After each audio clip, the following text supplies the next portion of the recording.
इसी सवाल को आगे लेके चलते हैं ना महमल के पास। महमल, देखिए रीना, जो पीटीआई ने पहले भी जिस तरीके से आपके सवाल के अंदर भी है कि उन्होंने जब आईएमएफ का प्रोग्राम जो है वो सैबोटाज करने की कोशिश की गई थी, और उससे पहले भी जो चीज़ें वो साथ साथ उसके बाद भी करते रहे, तो उस वक्त भी हमने ये बात कही थी कि इनको इसका कोई फ़ायदा नहीं होगा।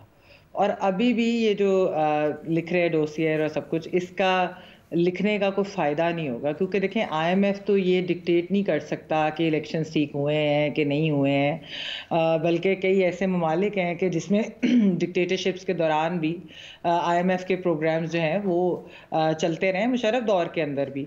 तो पीटीआई जो इस तरह की बात करती है कि जी रेमिटेंसेस का बॉयकॉट कर दें, हालांकि उनको ये बात जो है बार बार ये कही गई कि इसका कोई फ़ायदा नहीं होना, क्योंकि लोग जो हैं वो ज़रूरत के तहत रेमिटेंसेस भेजते हैं, नॉट बाय चॉइस। जाहिर बात है फैमिलीज़ को भेजने होती है, इस तरह की चीज़ है। और रेमिटेंसेस तो हमने देखा है कि किस तरीके से जो है वो बढ़ रही है। तो जो एक पीटीआई का जो एक नेगेटिव तासुर है इन इक़दामात से, वो नेगेटिव तासुर आगे जाता है, ना कि ये कि उनको कोई इस चीज़ का बेनिफिट हो। जहाँ तक जो एलिना जो ओवरऑल इस आईएमएफ मिशन की जो बात है, जो ये गवर्नेंस और करप्शन डायग्नोस्टिक असेसमेंट जो कर रहे हैं, अच्छा इसके ऊपर भी मेरी कुछ लोगों से, एक्सपर्ट से भी बात हुई, तो वो ये बात कहते हैं कि देखें ये तो क्योंकि वैसे भी एक तो खैर मुआहदे का भी हिस्सा था, उसके अलावा ये कि उन्होंने करप्शन और ये सारी चीज़ें इसलिए भी उन्होंने चेक करनी होती क्योंकि फाइनेंशियल लीकेजेस नहीं होनी चाहिए, इस तरह की चीज़ें नहीं होनी चाहिए। तो आईएमएफ ने हमें, क्योंकि ज़ाहिर बात है उस वक्त पैसों की भी ज़रूरत थी, तो उन्होंने वो भी शराइत जो है उन्होंने मनवाई, जो कि यूजुअली नॉर्मली इतना ताल्लुक नहीं होता उनके मैंडेट वगैरह से। लेकिन जो चीज़ जिसको देखा जा रहा है as a cause of concern, वो ये देखा जा रहा है कि जो जुडिशरी से रिलेटेड जो मुलाकातें हुई हैं, तो उसका क्या इम्पैक्ट होगा। अभी तो बिल्कुल ये काबिल वक्त है कहना कि इसका कोई इम्पैक्ट होगा या नहीं होगा, क्योंकि जब तक उनकी रिपोर्ट नहीं आएगी और उसके अंदर क्या होगा, तो वो हम उसके बारे में तो नहीं कुछ कह सकते। कुछ लोगों का तो ये मानना है कि शायद वो कोई ब्रॉडर गाइडलाइंस दें, वो बज़ाहिर कोई निटी ग्रिटी में शायद ना जाएं कि कानून क्या है, जजेस की अपॉइंटमेंट कैसी होती है। लेकिन दूसरी तरफ वो भी लोग हैं जो समझते हैं कि शायद वो इस चीज़ को हाईलाइट कर सकते हैं। तो इसको तो हम अभी जो है उसके बारे में कुछ कह नहीं सकते। लेकिन जहाँ तक मैंने पीटीआई की बात की, मेरे ख्याल में पीटीआई जब इस तरह की जब चीज़ें करते हैं तो उसका उन्हें फ़ायदा नहीं होता, और ओवरऑल एक क्योंकि नेगेटिव उसका एक तासुर जाता है उनके ऊपर, एक इम्पैक्ट उसका नेगेटिव पड़ता है, तो वो फिर उनको उस चीज़ में आप कह लें कि ज़रा नुकसान ही होता है।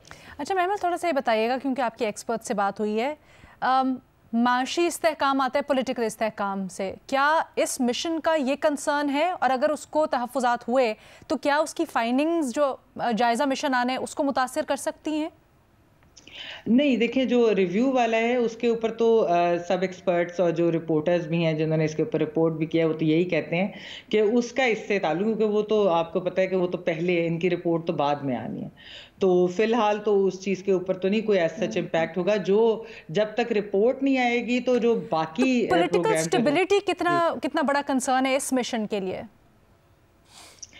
अलीना, पॉलिटिकल स्टेबिलिटी के बारे में तो उन्होंने सच नहीं कोई बात की कि मतलब जो मेरी जिनसे बात हुई है कि वो उनकी कोई कंसर्न है। लेकिन वो तो जाहिर बात है रिपोर्ट जब आएगी मेरे ख्याल में हम तभी उसका बता सकते हैं कि इम्पैक्ट क्या होगा।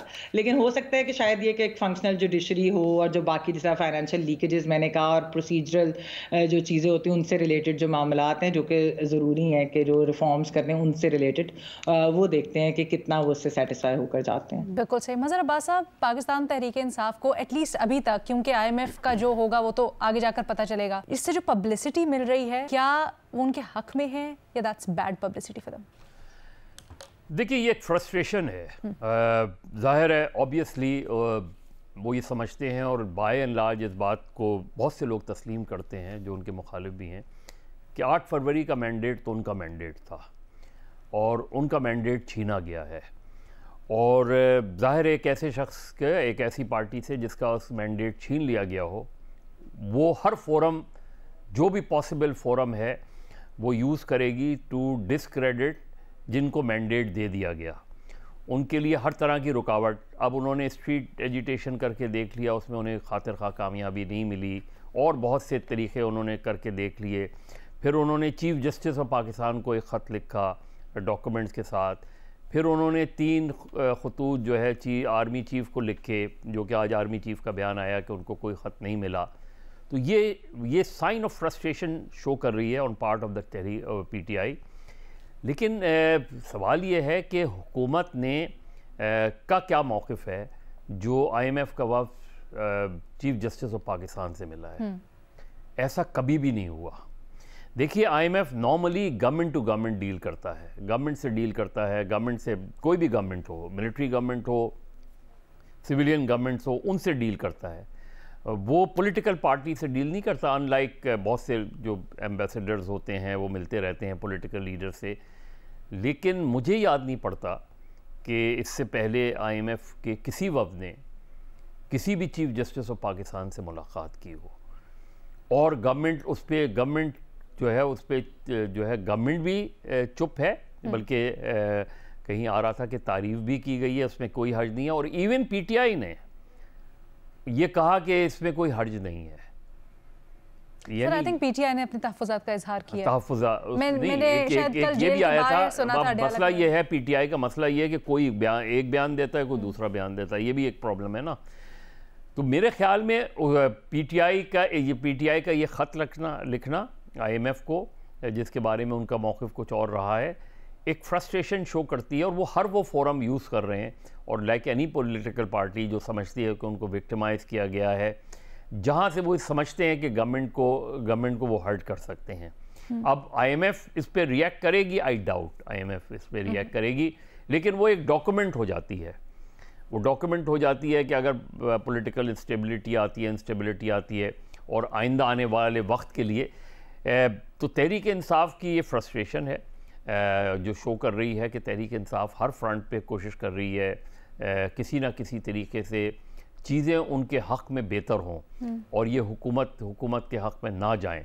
अनफॉर्चुनेटली ये इस वक्त जो सूरत हाल नज़र आती है, इसमें तो गवर्नमेंट और इस्टेब्लिशमेंट बहुत करीब एक दूसरे से नज़र आते हैं, जबकि अपोजिशन जो है वो मुंतशिर नज़र आती है। बट वो कहीं ना कहीं इंटरनेशनल प्रेशर एक्सर्ट करके इन हालात को अपने हक में करने की कोशिश कर रहे हैं। देखिए कोई नई बात नहीं है, यानी मैं सिर्फ आईएमएफ की बात नहीं कर रहा। आपकी पॉलिटिकल पार्टीज़ ने माजी में, मेन स्ट्रीम पॉलिटिकल पार्टीज़ ने न सिर्फ बाहर के ममालिक को इन्वॉल्व किया, बल्कि बहुत से लोग जैसे एनआरओ वाला मसला है, तो एनआरओ के बारे में तो ये कहा जाता है कि ये बाकायदा अमेरिकन सेक्रेटरी, उस वक्त की सेक्रेटरी था। बट सर, इस वक्त मुख्तलिफ ये है कि आईएमएफ जो कि पाकिस्तान में मईशत जिस हालत में थी उसको एक संभाला देने और उसके लिए बड़ा इंटेग्रल पार्ट है, उसको इस तरह से इन्वॉल्व करने, इसके ऊपर सवाल उठ रहा है ना, इसलिए मायूब है। आपने बड़ा अच्छा सवाल उठाया जो मैं एजाज से आई थिंक हम क्लियर भी कर लेते